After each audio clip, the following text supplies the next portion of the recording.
Okay, so we had last time talked about some various properties of affine connections, that their geodesics were on a Riemannian manifold at least, curves which locally minimize length, and we talked about how affine connections should be thought of as giving us a way of defining acceleration along a curve as a vector field along the curve, which isn't a thing which is achieved by just taking the acceleration to be the second derivative of the coordinates with respect to time.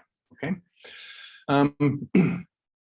And so today we're going to go back to mechanics, and we're just going to basically make the connections that we've already made, but just kind of say them out loud.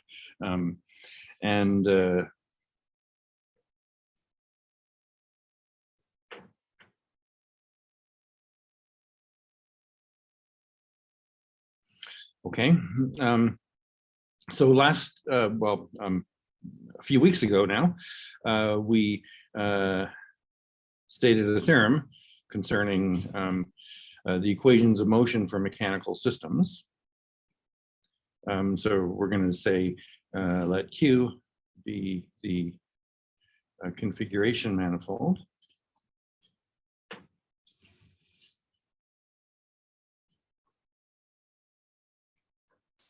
for an interconnected mechanical system.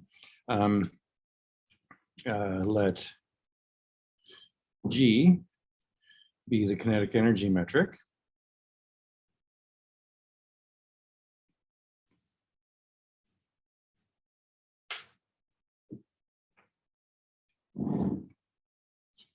Okay, and so in the setting that we're thinking about right now, there's no external forces acting on this system. So the only forces on each body are the forces required to maintain the interconnection. Okay, and suppose that there are no.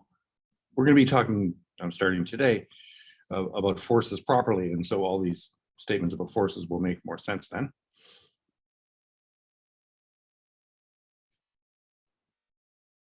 But I think we all know what forces are somehow.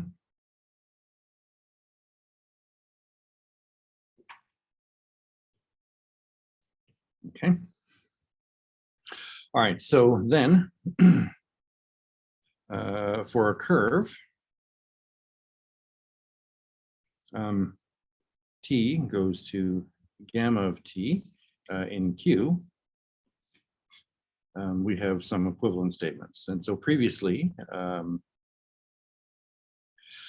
I had two statements. One was about the Euler-Lagrange equations, and one was about the force and moment balance equations of Newton and Euler holding. Okay, so I'll restate those, but now we have an additional third condition that we can add on to that list by virtue of all the things that we've done over the last few weeks with affine connections. Okay. So the first statement is the gamma satisfies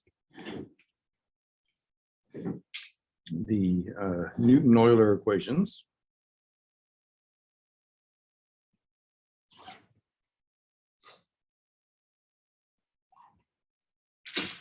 with only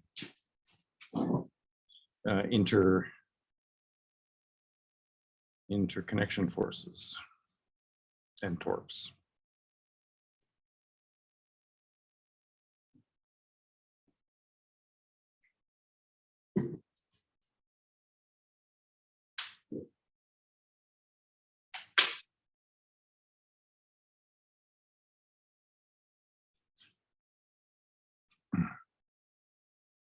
Okay, and so these are the equations that you used in your first physics course to write down differential equations that governed the motion of bodies and particles.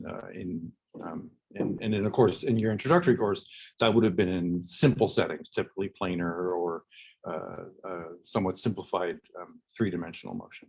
Okay. All right.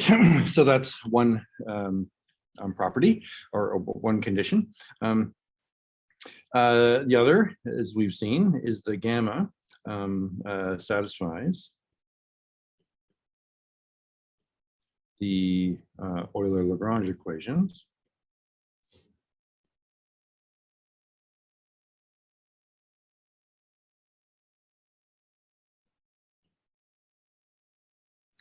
for the Lagrangian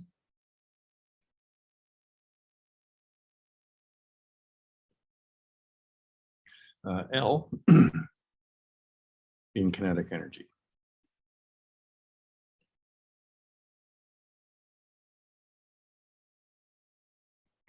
Okay, so the statement that those two things are equivalent is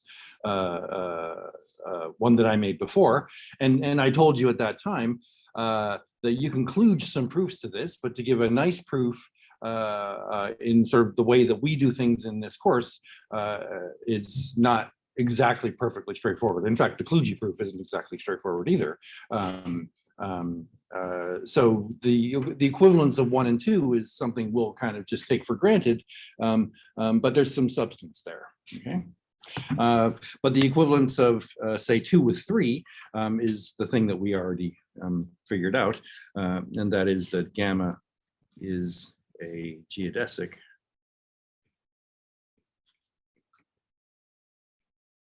for the Levi-Civita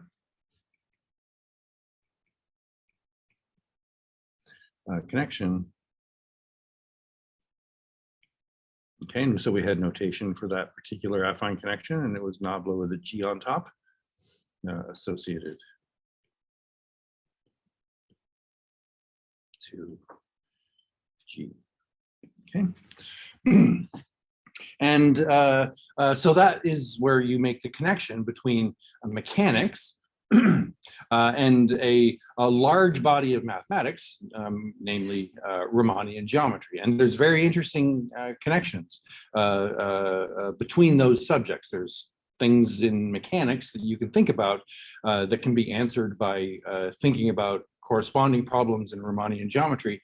And I might talk a little bit about some of those later on. Okay. All right. Okay. So basically, we've already proved this theorem. Accepting as we are doing the equivalence of 1 and 2. Okay, because what we did was just kind of by a direct disgusting calculation, we showed that 2 and 3 were equivalent. Okay, and in fact, that's what led us to define affine connections in the first place. Okay, good. All right, so this has a major limitation, of course, and that is that this assumption that there's no external forces. Okay, so we definitely like to relax that assumption, and to do that, we should talk about what forces are, and we'll start out by just talking about forces and moments or torques on a rigid body. Okay. So forces in mechanics.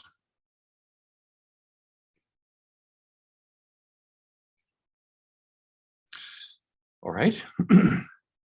So first, we're going to talk about forces and torques on a single rigid body.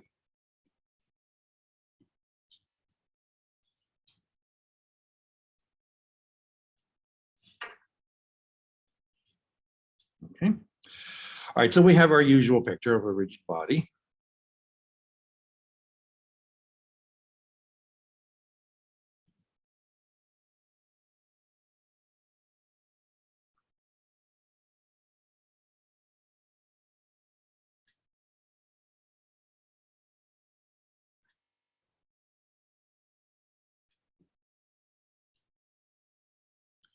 Okay.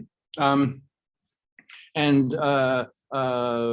what are forces and torques? Well, a force is the way that you typically think of a force is you think of a force as being something which is applied at a point.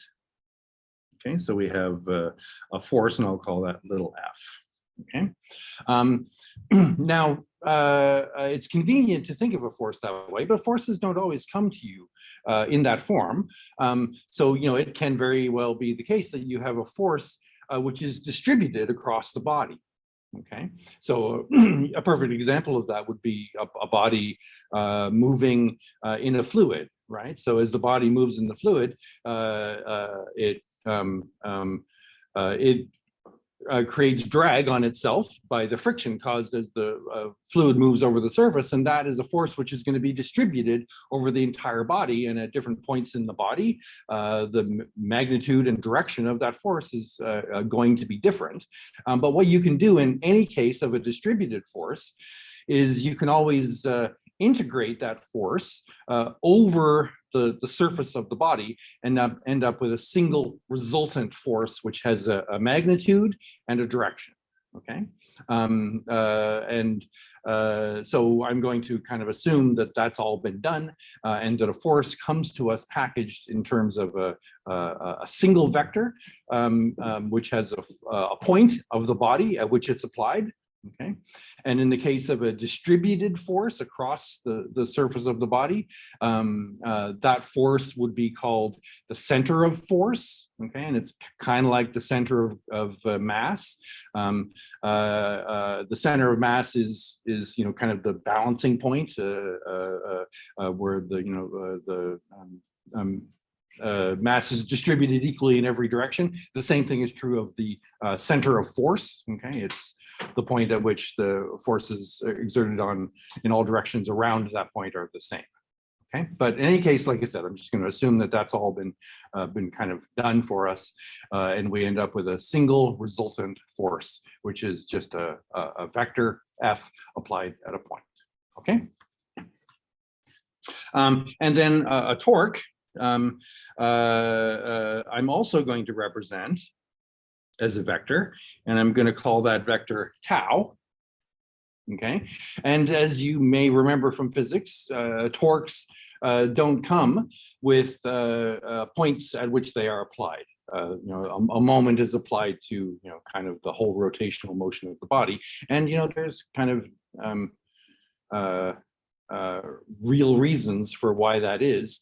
If you think a little bit more deeply about what forces and torques are, but we'll just kind of take for granted that a torque is a thing without a point at which it's applied, and so normally you think of it as somehow being applied about the center of mass.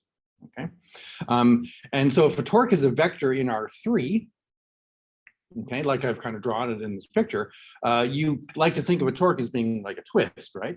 Well, it's going to be the same kind of an idea as with angular velocity. The angular velocity are vectors in R3, and the actual velocity, the angular velocity, is a rotation about that vector. And it's the same thing with the torque. So the torque is a vector in R3, and the actual moment is applied about that axis. Okay, so that's what it means for a torque to be a vector in R3. The way that comes about is as a moment about that axis, and the magnitude of that moment is the length of the vector tau. Okay, so let me write down in words the things that I just drew. Okay, so a force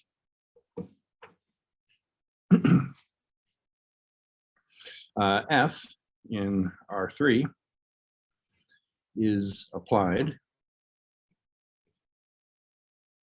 to a point.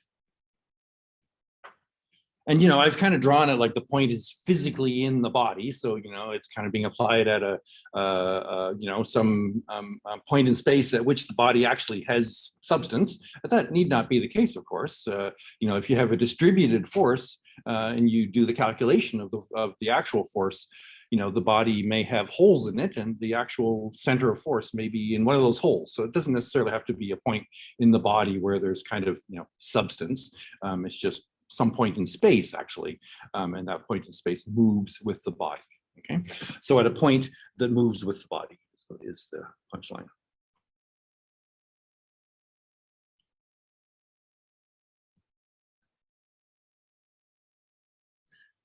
Okay. All right, so a force has direction, magnitude, the length of the vector f, and a point in the body.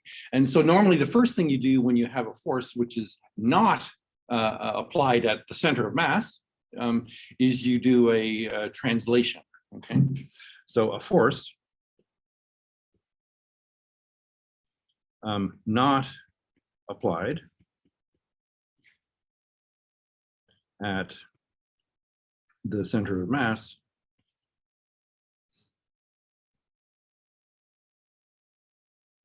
can be assumed to be applied at the center of mass.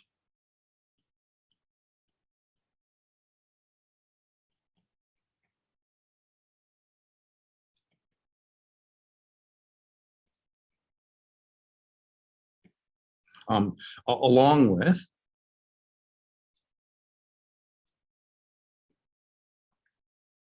a moment. Okay, and so in this diagram here, for example, what's that moment going to be? Well, you'll remember from, you probably only did this in the planar case in sort of elementary first year physics, but you would have done something like this. You would have taken a line there. And then you would have taken the component of the vector, you know, to the center of mass, and then done like force times distance, right? That would have been the moment that you had to use to, when you translated a force to the center of mass. Well, it's a little bit different here because we're in 3 dimensions. And the way that works is that you have a vector here in the body frame, r. Okay, so r is just the vector from the center of mass to the point of application of the force F. All right, and the moment, and I forget what the sign is. It's either F cross R or R cross F. I forget.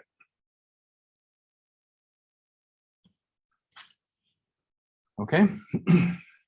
All right, and so if you remember that when you take a cross product of 2 vectors, you always end up with a vector that's orthogonal to the 2 vectors, provided they're not collinear. If they're collinear, then the cross product is 0. Okay, and so that orthogonality is very much related to this idea of taking the perpendicular line here. Okay, so it all works out with the if you just use the cross product there. Okay, all right. So we are always going to assume that forces are applied at the center of mass, and that you've added in the contribution of the moment that force exerts about the center of mass. Okay, so a force applied at a point can induce a force and a moment. Of course, you know this. Okay. A torque or a moment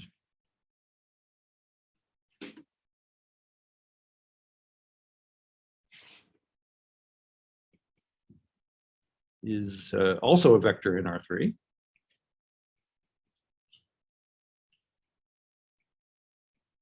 Okay, and the twist, okay, so the actual moment is about the axis tau with magnitude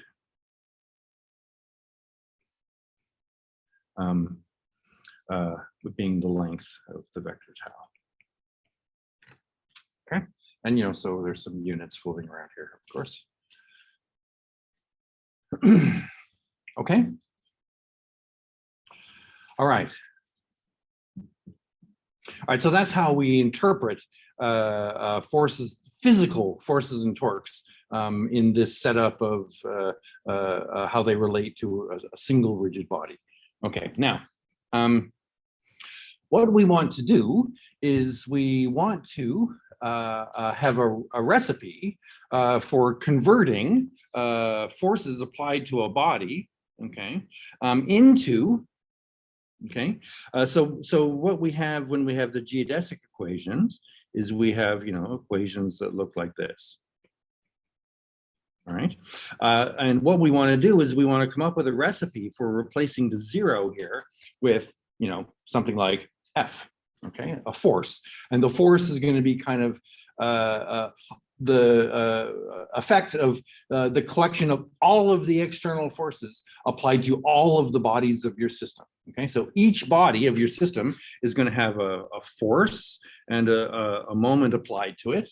Okay, and then you're going to have an interconnected system which has its, you know, all of its external forces and moments, and you want to find a way of combining all of those into a single object, which you then add to the right-hand side of the unforced equations. Okay, so here instead you use an F, right? So there's going to be a way of calculating that.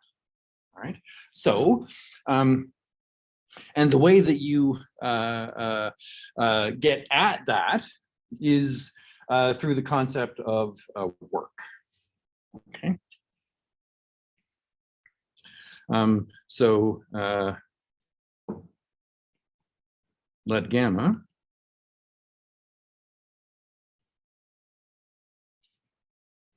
be a C1 curve. We're going to be differentiating it.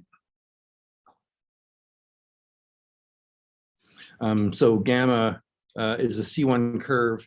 Oh, sorry, I'm jumping a little bit ahead here. Apologies. Okay. So suppose the body is in motion.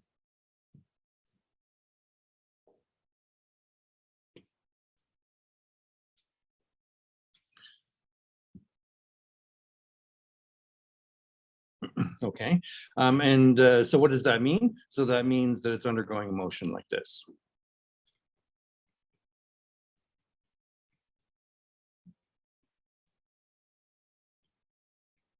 Just like always, when we have a rigid body in motion, that means that it defines for you curves capital R and little r in SO3 and R3.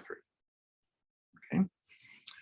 Now, what's the work done by a force along a curve? Well, okay, so you've definitely talked about work in previous courses. There's some simple formula for work. You remember what that simple formula for work is? If you have a force applied to a body, just a very, very simple case of there's not enough rigid bodies floating around. The very simple case of just a body translating, say, and you have a force that's applied to it. What's the work that's done by the force? Force times distance, right? Okay. But we don't have that simple situation. We have a rigid body, and the rigid body is moving around. So it's not just, you know, a simple force being applied to a body as it undergoes a simple linear motion. Okay. What do you think you should replace force times distance by? Yeah, it's an integral. Do you remember what the integral should be?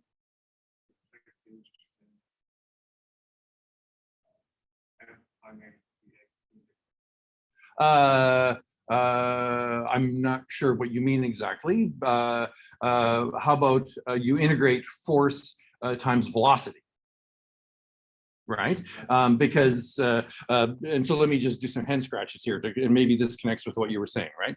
So if you have a curve, let's say I'm not talking about topics in this course, we're pretending we're back in first year physics again, okay? And so we're undergoing a motion, t goes to x of t, okay? What I'm going to claim is that the work should be the integral of f x dot dt. Okay, and what's you know, so this is the integral of x, and so let me do right. Okay, and so this is you know, kind of in some way this is kind of F dx. Is that kind of what you were getting at? Yeah. Okay. Okay, but this is kind of the form that I think is easiest to understand. Okay, because and you know, because to do this sort of conversion from here to here, really you have to talk about arc length and all this stuff. Okay, and we don't necessarily want to go down that road. So we're just going to take the work done to be force times velocity, and it will definitely be equivalent to the thing that you have in mind. Okay. All right. So I'm going to erase that because I don't like it. And it will be on the final exam. Okay, all right, so work. So the work done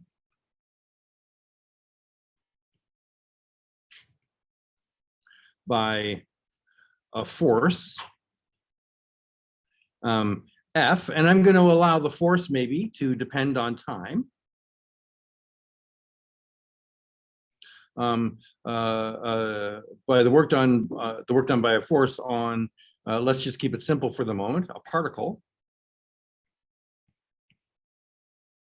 undergoing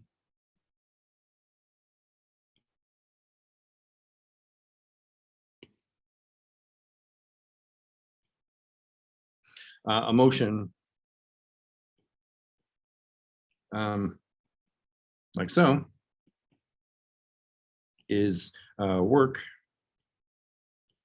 equals integral, and then you take the, you know, it's not force times velocity here because force is a vector and velocity is a vector, but it's, you know, the natural adaptation of force times velocity, which is the inner product of F with x dot.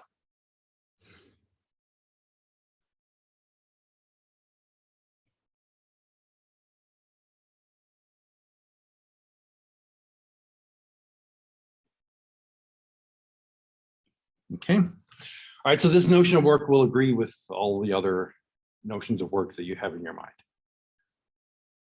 Okay.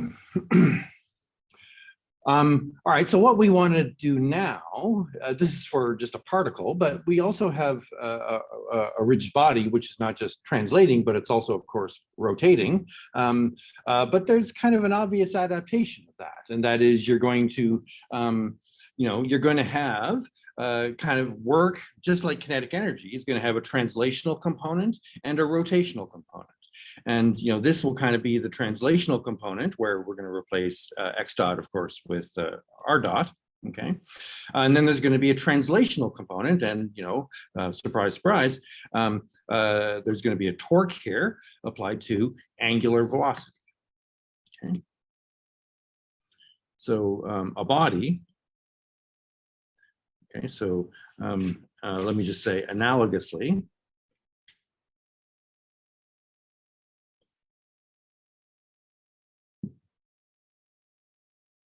Okay, the work done by force. And again, I'll allow the force to depend on time, and similarly the torque.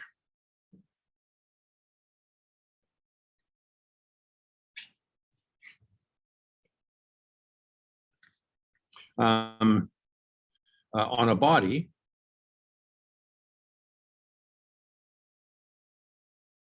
in motion, okay, and, you know, motion means this thing here.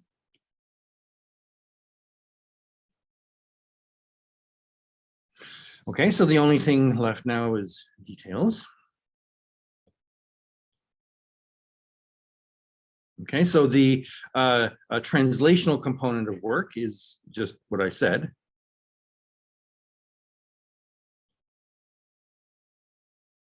Okay, and let's make sure we understand here. When I say force, I'm always translating the force to the center of mass. If the force is not translated to the center of mass, the work done by that force will not just be this. It'll also have to include the moment component of that force, you know, r cross tau or tau cross r, as well. Okay, so I'll always, when I'm writing these formulas, when I write F, F is applied at the center of mass. Okay, And then I'm going to have the integral, and then I'm going to take the inner product, you know, and you're kind of going to want to take tau of t. Okay, and then you're going to stick the angular velocity in there, but we have two angular velocities. Which one do you think we want to use here? Body or spatial?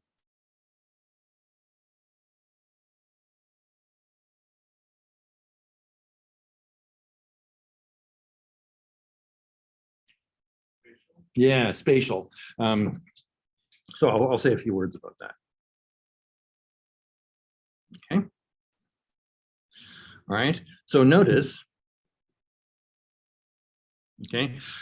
So I've sort of drawn these vectors, you know, f and tau, but I haven't actually told you how you should think of these vectors as being represented in R3. Should I think of them as being represented in the spatial frame or in the body frame? Okay, it makes sense to represent things in the spatial frame, and the reason is, so sorry, I'm gonna just scroll back up here again. If you look back at the Newton-Euler equations, okay, we talked very cursorily about the Newton-Euler equations in the presence of forces. And those equations had to do with momentum balance, angular momentum, and translational momentum. And the angular momentum we used was the spatial angular momentum, okay? And so if you're going to use a formula like the rate of change of momentum is equivalent to the force, you're going to use the angular version of that, then you're using the angular momentum, and therefore it's the angular velocity that appears in the work formula. Okay. All right. Okay, and so we always represent f and tau in the spatial frame, not the body frame.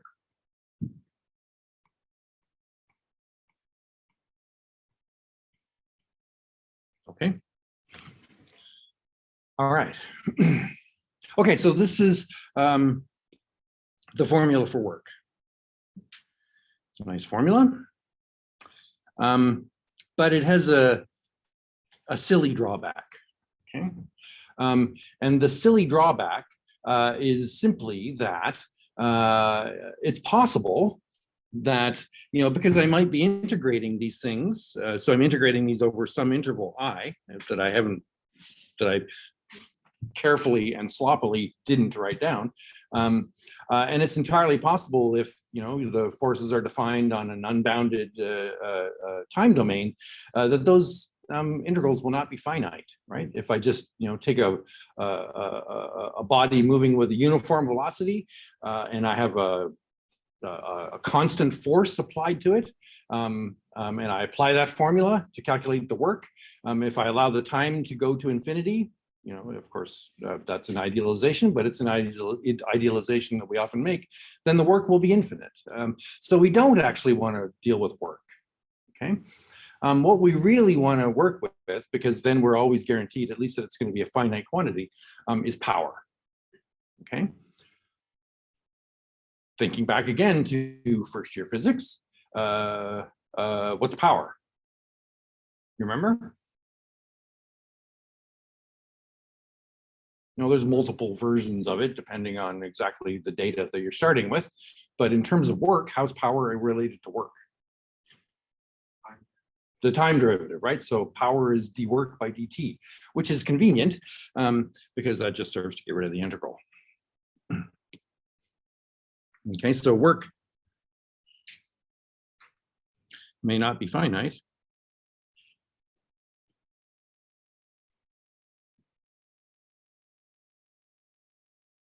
So instead, we use power. Okay, and so P is d work by dt. Okay, And so this is a little bit nicer because then the integrands here are just going to be the power. Okay, so we have the translational power and the rotational power.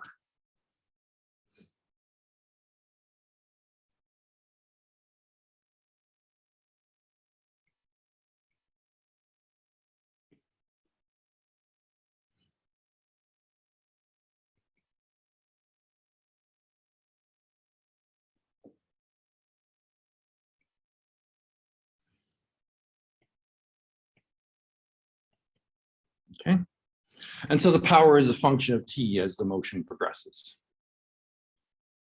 All right, good. So what we've done by doing this is we've converted the effect of forces and torques on the body into scalar quantities. And those have the benefit, rather like kinetic energy, because how do we end up calculating the equations of motion? Well, we used kinetic energy. And kinetic energy was nice because the kinetic energy of an interconnected system is just the sum of the kinetic energies of all the components. And the same thing is true here, that if each body is moving subject to its own forces and torques, okay, and those would include possibly the interconnection forces and torques, okay. When you put the whole thing together, the power of the whole system is just the power, the sum of the powers for each of the individual bodies, okay. So by converting everything to a scalar thing, you can use the simple operation of addition. All right, so now, suppose we have an interconnected mechanical system with m bodies. Okay, and again, we don't have to consider particles because we made particles just special cases of bodies. Okay, and configuration manifold.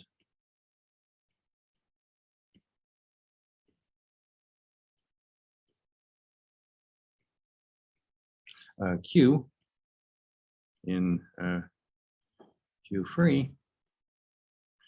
And again, Q free is just some universal thing that doesn't depend on anything except the number of bodies.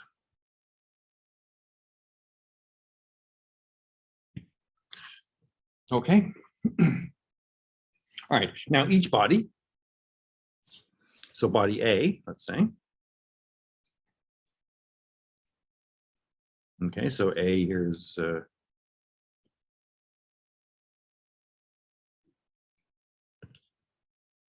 is subject to a force.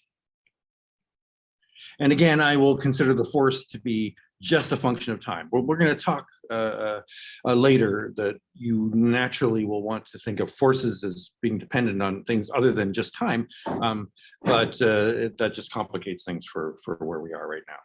Okay, so it's subject to a force Fa and torque tau A.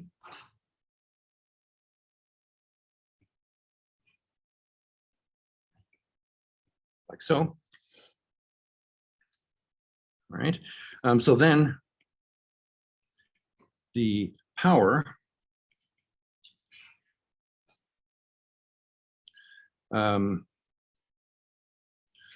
for all of these forces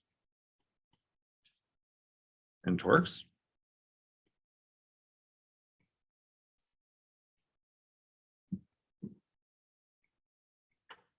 as we undergo a motion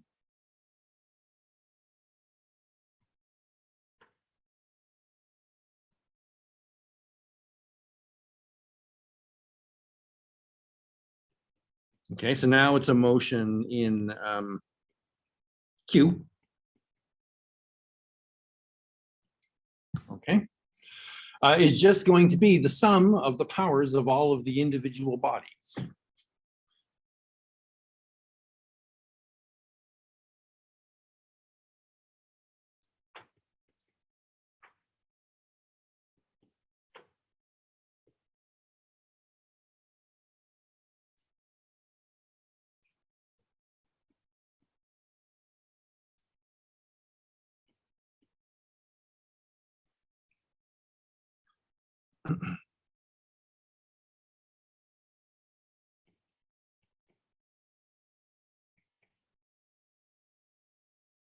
Okay, and of course, we know this, but just to drive this home, okay, where omega A is, of course, R dot A, R A transpose, and then you have to check that. Okay, and RA of T, RA of T is obtained from gamma by the eighth forward kinematic map, pi A. Okay, the usual recipe we have for taking the motion of a system and extracting out the parts of the motion that correspond to each of the bodies of the system. Okay. All right. Okay, now, what we want to do now is we want to pull out from power, we want to pull out a single geometric object. Okay, and so now we're going to think about trying to represent this expression in terms of the configuration manifold Q and geometric objects associated with the configuration manifold Q. Okay, and it's not hard to do this. And the rationale for doing it is rather like what we did with kinetic energy, because we had a very similar formula for kinetic energy. We had some, sum over all of the bodies, and we didn't. We had something involving R dots and capital R dots. In that formula we used body angular velocity rather than spatial angular velocity. But we had a very similar flavored formula. And what did we do with that formula? Well, we looked at that formula and said, let's think of that formula not as being a function of little r dot and, well, in that case, it was capital omega. But let's try to think of it as a function of tangent vectors. Okay. All right. And to do that, we just used this formula right here and we just differentiated it, right? And what did we see? We saw that RA dot, big RA dot and little RA dot were, just obtained by differentiating that expression using the chain rule. So the point is they were linear functions of gamma prime, okay? So the same thing is going to happen here. Little RA dot and little omega are going to be linear functions of velocity. Okay, again, just by differentiating that formula. All right. So as linear functions of velocity, okay, let me refer back again to kinetic energy. So when we talked about kinetic energy, we had things like 1/2 ma RA dot of T norm squared, okay? And then I asked you to think about what was the nature of that function as a function of velocity, and we decided that it was a positive semi-definite quadratic function, okay? Here it's even simpler. What kind of function of velocity are each of those? Well, these expressions are linear in RA dot and linear in omega A. And RA dot and omega A are linear in velocity. So a linear function composed with a linear function is a linear function, right? So these, therefore, are linear functions of velocity. Okay, all right, so let me write that down.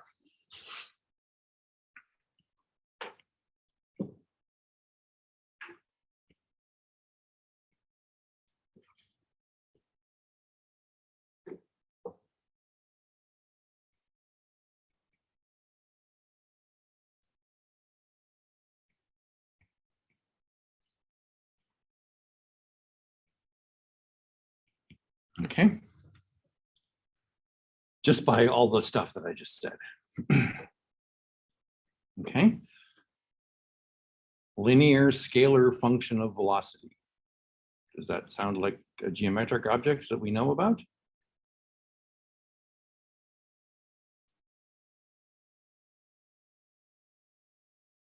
So gamma prime is a tangent vector.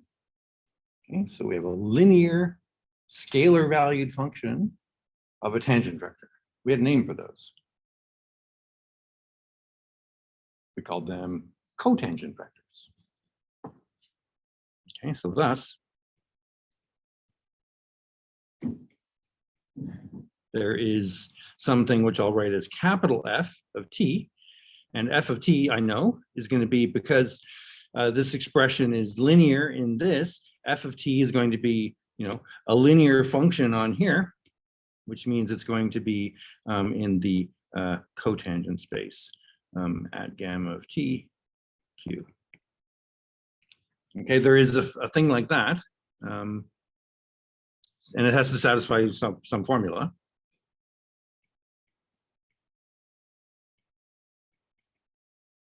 Okay, that if I take that cotangent vector f of t, okay, and I act on, okay, and so be careful, there's a sleight of hand in the notation here.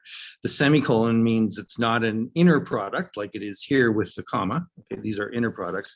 When I write semicolon, I mean I'm going to take a covector or a vector in the dual, and I'm going to act on something in the vector space, and that thing, of course, is going to be gamma prime.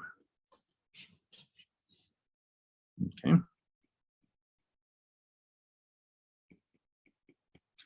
All right. Okay, and this thing, capital F, is has a name.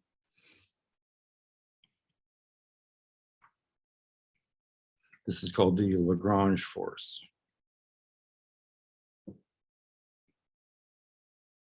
Associated to the collections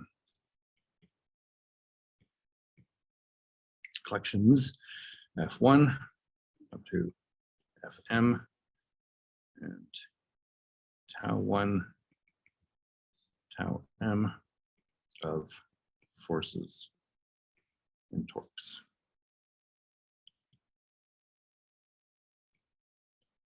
Okay. All right, so this does what I want it to do, which is it takes the effect of all of these forces, F1 up to Fm and tau1 up to tau m, applied on each of the m bodies of the system, and it unites them into one thing called capital F, which I call the Lagrange force. Okay. All right, so that'll do it for today. Next time, what we'll do is we'll see how to calculate the Lagrange force for given F's and taus, and then we'll see how that shows up in the equations of motion.